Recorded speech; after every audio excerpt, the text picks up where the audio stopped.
Good morning. This is World Cup Daily from Stoppage Time News. Everything you missed overnight in one sitting.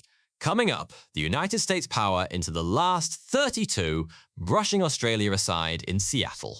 A red card for covering your own mouth. Yes, really, as a new tournament rule claims its first victim.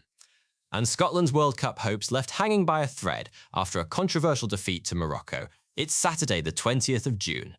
Let's get into it. Arthur here, and we begin in Seattle, where the hosts kept rolling. The United States beat Australia 2-0, and the BBC reports that result sends them through to the last 32, among the first teams into the knockout rounds. The Daily Mail describes a dominant display under Mauricio Pochettino, settled by an early own goal and a header from Alex Freeman before the break, though Australia, per The Guardian, were left aggrieved by the German referee Felix Zweier. Over in Philadelphia, Brazil finally found their rhythm. Carlo Ancelotti's side beat Haiti 3-0, the BBC and Sky Sports both crediting a quick-fire first-half double from Manchester United forward Matheus Cunha, with Vinicius Jr. scoring one and setting up another.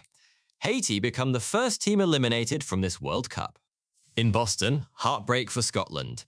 Morocco won it 1-0 through Ismail Saibari inside the opening 71 seconds, and the BBC reports a string of penalty appeals, including a Scott McTominay shout that all went against Steve Clarke's side.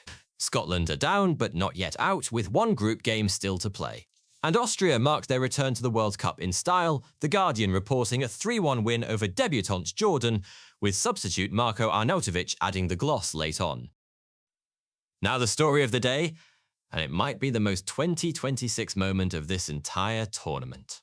During Paraguay's match with Turkey, winger Miguel Almirón became the first player in World Cup history to be sent off for covering his mouth. Yes, covering his mouth. The BBC, the Daily Mail, and the Mirror all report that Almirón was shown a red card under one of the tournament's new rules, a law aimed at stopping players from hiding what they say to opponents from the cameras. Almirón's offence? Shielding his lips while saying something to Turkey's Mert Muldur. It is the kind of rule that sounds perfectly sensible written down in a committee room and looks faintly absurd the moment it sends a man off at a World Cup. Whatever you make of the new laws, and plenty of players clearly didn't see this one coming, Almirón now holds the unwanted honour of being the very first to fall foul of it. The message to everyone else is simple. At this World Cup, the cameras are reading your lips and the referees are watching your hands. Kate, what's moving on the wire? Thanks, Arthur, and the usual reminder. Everything here is a report, not a done deal, unless we say otherwise.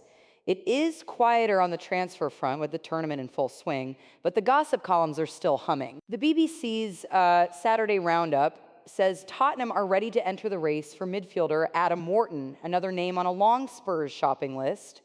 And staying in North London, reports say Brighton have gone back in with an improved offer for the young defender Luka Vuskovic. The World Cup is doing what it always does too, turning heads. Metro and the Mirror report Manchester United are being urged to move for one of the tournament's breakout names, with Arsenal and Liverpool also said to be keeping tabs. There is movement in the dugouts as well. The BBC reports Gary O'Neill is set to leave Strasbourg to become Ipswich Town's new head coach, while Frank Lampard is in positive talks over a fresh deal at promoted Coventry. So plenty of smoke, no real fire just yet. But with the window open and every scout in America watching these group games, that won't stay quiet for long. Right, quick hits. First off the pitch, and a serious one. The BBC, the Daily Mail, and ESPN all report that Morocco have publicly backed their captain, Achraf Hakimi, after a French appeals court confirmed he will stand trial in a rape case. Morocco's coach said the squad are fully behind the player and described him as very relaxed. Next, a change that could matter a great deal. The BBC reports FIFA has altered the way the World Cup group tables are decided, tweaking the tiebreakers, and in a tournament this tight, that could decide who goes through. Staying with FIFA, the BBC also reports England supporters have been told to take certain flags down inside stadiums under tournament regulation. Something lighter from back home.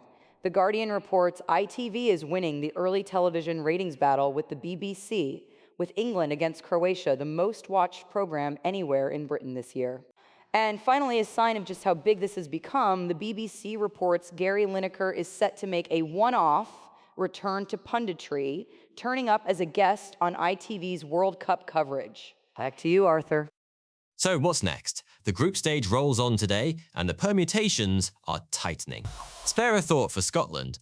After that Morocco defeat, the BBC says Steve Clarke's side now need results elsewhere to go their way, including, improbably, Uzbekistan doing them a favour against DR Congo before their own final group game. Tomorrow, Iran finally meet Belgium, the game that's been shadowed all week by a row over the Iranians' travel plans. And further ahead, England return against Ghana, with the BBC reporting Bukayo Saka is now unlikely to start amid a fresh injury scare for Thomas Tuchel. We'll have shorts running all day as the group games unfold, and the full overnight wrap right back here tomorrow morning. Until then, that's your briefing. Stoppage time news before the final whistle.